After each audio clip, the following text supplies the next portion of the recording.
Selamat siang Pak D. Ya, siang kembali. Pada tempo yang lalu Pak D kan menyuruh saya untuk tirakat, dan setelah tirakat buahnya itu ya Pak D memberikan amanat untuk mencari pekerjaan, dan sekarang alhamdulillah saya sudah dapat Pak D. Udah dapat pekerjaan? Sudah Pak D. Ya, alhamdulillah. Kerjanya di mana kerjanya? Kerjanya di pangkas rambut Pak D. Pangkas rambut. Iya. Ya. Motong. Gimana pengalaman pekerjaannya? Ya, baru ini Pak D, ngejar jam terbang. Ngejar jam terbang motong. Dapat komisi berapa per harinya? Hariannya itu 25 Pak D. 25. Iya. 25 ini tinggal di sana? Iya, tinggal di sana. Kalau untuk makan? Makan ya itu 25 itu Pak D. Oh gitu, tapi nggak ngontrak ya? Nggak ngontrak Pak D. Nggak perjalanan juga? Nggak perjalanan. Oke. Ya. Ya. Hakikat dari sebuah pekerjaan itu yang penting disyukuri, walaupun sekarang ini tahap Kang Restu itu baru berjuang. Iya Pak D. Karena hidup ini memang perjuangan, itu hanya sebagai jembatan saja supaya kita punya kesibukan sebagai manusia, tidak dikatakan pemalas, ya harus bekerja. Iya Pak D. Ya mungkin ini untuk pelatihan, karena jenengan juga masih muda. Iya. Iya Pak D. Umurnya sekarang udah berapa Kang Restu? Baru 22 Pak D. Baru 22 ya? Iya. Baru 22. Nanti sambil mengembangkan bakat, iya sih. Suatu saat nanti buka sendiri, tidak ikut orang. Amin. Banyak pengalaman ya toh? Iya, amin gitu. Amin. Intinya bersyukur. Kalau kita sudah pandai menyukuri setiap apa yang dianugerahkan oleh Allah Subhanahu Wa Taala, maka akan semakin ditambah rezeki kita. Amin. Kan seperti itu. Iya Pak D. Jadi dilakoni dulu ya. Iya Pak D. Tidak apa-apa. Iya. Jangan mengeluh, berkeluh kesah. Iya, karena gajinya nggak seberapa. Iya. Tapi intinya kita mendapatkan sebuah ilmu pengalaman dari tempat kita bekerja tadi, kan gitu. Iya, benar Pak D. Terus ada lagi yang mau ditanyakan? Pak D ya. Sementara sih itu dulu sih Pak D. Udah tenteram belum? Udah mulai tenang belum? Iya, udah Pak D. Udah tenang aja. Terus apa yang saya ajarkan kemarin waktu tirakat sudah masuk belum? Sudah, sedikit-sedikit sudah Pak D. Ada apa? Dapat ketenangan. Hikmahnya apa selain ketenangan? Hikmahnya ya itu Pak D, apa? Dapat pekerjaan, sama digampangkan lah Pak D, walaupun gajinya pas-pasan. Kalau ada apa kegiatan apa urusan, alhamdulillah cukup Pak D. Nah, sebenarnya jangan buat tujuan pekerjaan itu. Iya, tujuannya tetap berjalan sesuai dengan apa yang menjadi fitrah manusia. Kita dulu itu diciptakan oleh Tuhan sebagai makhluk sosial. Iya Pak D. Karena diberi akal, diberi nafsu, diberi jasad, punya naluri juga, jadi komplit. Jadi manusia itu dulunya itu di alam purba, di alam lahud. Di sana terus disihkan dengan cahaya yang maha kuasa. Kita disihkan sirnya, disihkan dengan datnya, sehingga menjadi pembentukan proses manusia ini untuk belajar. Setelah dari proses kelangitan menuju proses bersemayamnya ruh di jasad ini, disitulah kita diberi bekal dengan akalnya, dengan nafsunya, dengan jasadnya. Kalau kita punya akal belum bisa menyahadatkan, maka kita akan terjebak dengan keramaian akal. Akal itu kan tempat penampungan. Waktu kita melihat, mendengar, mencium, ya toh? Di sini ada tempat penampungan. Sering saya katakan bahwa akal ini adalah Baitul Makmur, Baitul Makmur, alam keramaian. keramaian. Di dalamnya itu ada otak, Iya, di balik otak itu ada angan-angan, angan-angan, tapi di dalamnya angan-angan itu ada sebuah budi pekertian dipengerti. atau sebuah cahaya keilmuan. Bagaimana caranya kita bisa menyahadatkan, bisa bersaksi Iya. atas pandangan kita, pendengaran kita, penciuman kita, sehingga kalau semuanya sudah terarah di dalam melakukan suatu pengucap, kita nggak sembarangan. Iya, Makanya termasuk jenengan berkeluh kesah, Iya. saya bekerja kok susah, Iya, setelah dapat pekerjaan kok hasilnya tidak cukup, iya, hanya 25.000, iya, Pak Di. maka jenengan tidak akan mendapatkan kenikmatan dari sebuah rasa syukur atas apa yang didapatkan. Coba kalau jenengan nggak bekerja, cuma diam saja, apa dapat uang 25.000 itu? Tidak, Pak Di. Contoh ya. Iya, Makanya jangan sampai kita berkeluh kesah. iya, Memang manusia diciptakan dengan penuh keluh kesah, tapi bagaimana kita belajar, berusaha untuk menjadikan sebuah pencerahan di dalam diri kita ini, salah satunya dengan kita menggunakan akal ini, penyaksian akal. Iya, Jadi syahadat itu bukan hanya ucapan asyhadu alla ilaha illallah wa asyhadu anna muhammadar rasulullah, bukan. Iya, Pak Di. Syahadat itu adalah penyaksian diri. Penyaksian. Kita diberi akal bagaimana menyaksikan akal kita di dalam melihat, mendengar, mencium, sehingga menjadi sebuah kalimat syahadat. Seperti kita bersaksi bahwa Muhammad adalah utusan Allah. Iya, Kita meniru apa yang dilakukan baginda Rasulullah SAW itu iya, ketika menjalankan proses menjadi seorang khalifah. iya. Nah gitu loh. Jadi itu proses Iya, Pak Di.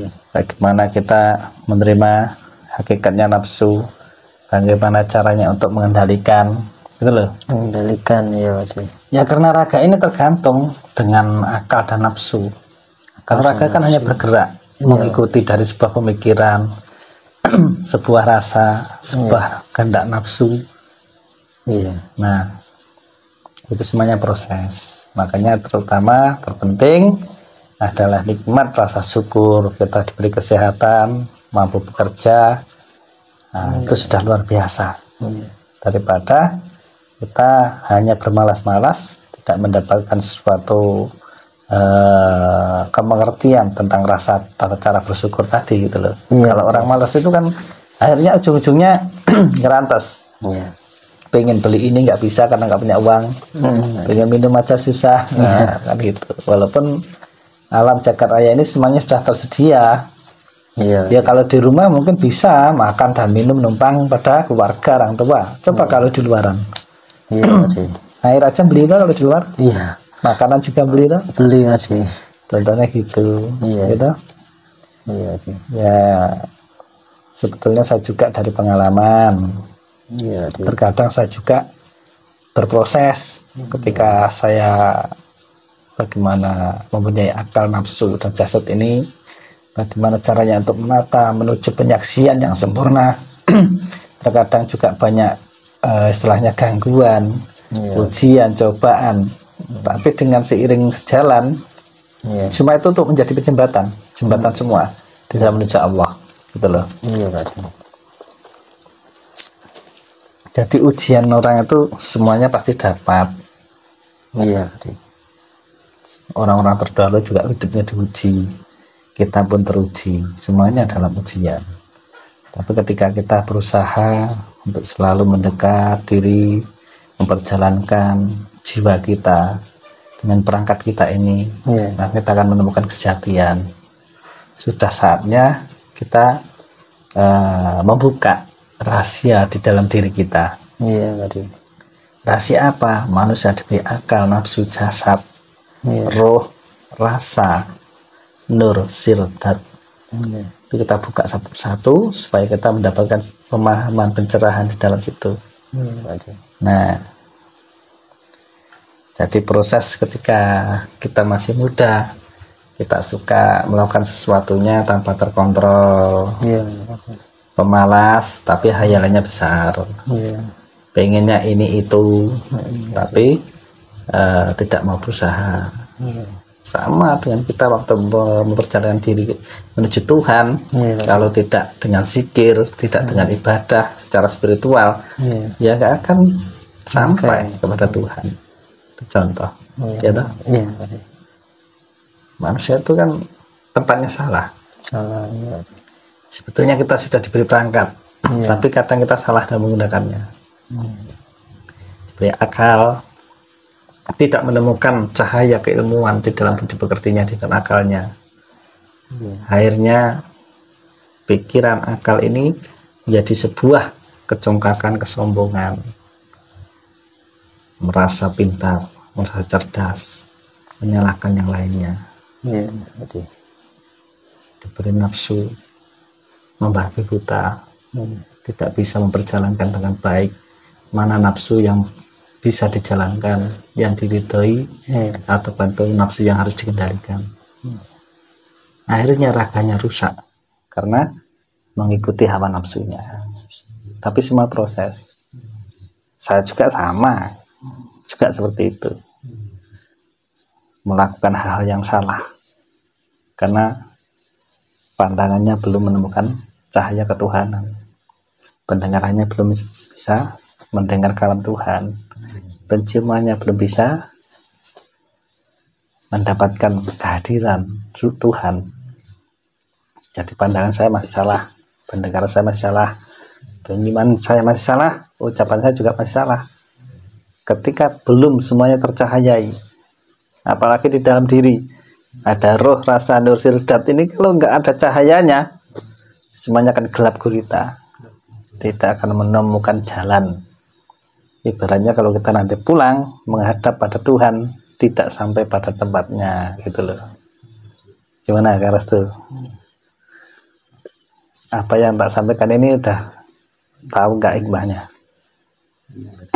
Terima kasih banget ya, itu sebagai terus menjadi motivasi saya tadi agar berkepribadian lebih baik, menjalani kehidupan dan memanfaatkan perangkat yang telah Tuhan berikan ya tadi. Intinya semua kita sama belajar. Saya juga belajar dari kesalahan. Saya bukan orang yang suci, orang yang baik, orang yang benar, enggak. Saya itu hidupnya bergelimang dosa, Kang. Jadi dosa saya itu menggunung, bahkan kalau ditebus sampai akhir hayat pun tidak akan tertebus. Tapi kan saya hanya berusaha untuk mencoba lebih baik, itu aja. Ya namanya manusia serba keterbatasan, banyak khilafnya, banyak salahnya, tapi ya harus berusaha, gitu loh. Jadi pengalaman-pengalaman kesalahan-kesalahan masa lalu itu menjadi sebuah cambuk untuk untuk menemukan sebuah pencerahan, cahaya ketuhanan, gitu loh Kang. Paham ya? Ada lagi yang ditanyakan? Apa ada paham dengan apa yang saya sampaikan ini? Ada nggak yang ditanyakan? Mungkin cukup aja. Cukup. Ya, Mana pengolahannya? Iya. Bingung malah ya. Ya salah-alon. Gitu ya. Iya. Oke. Sekolah ya Kang ya. Iya Pak. Ya. Terima kasih. Oke, sama-sama. Ambil Pak D. Awak dhewe isih dipikir para leluhur, dikune padha-padha ngawur, tetep obak nganggo budi pekerti luhur. Zaman bingung, negarane dadi wong bingung. Para pemimpin wis golek untung, rakyat wis padha lodang landung. Iki lagu kepemilikan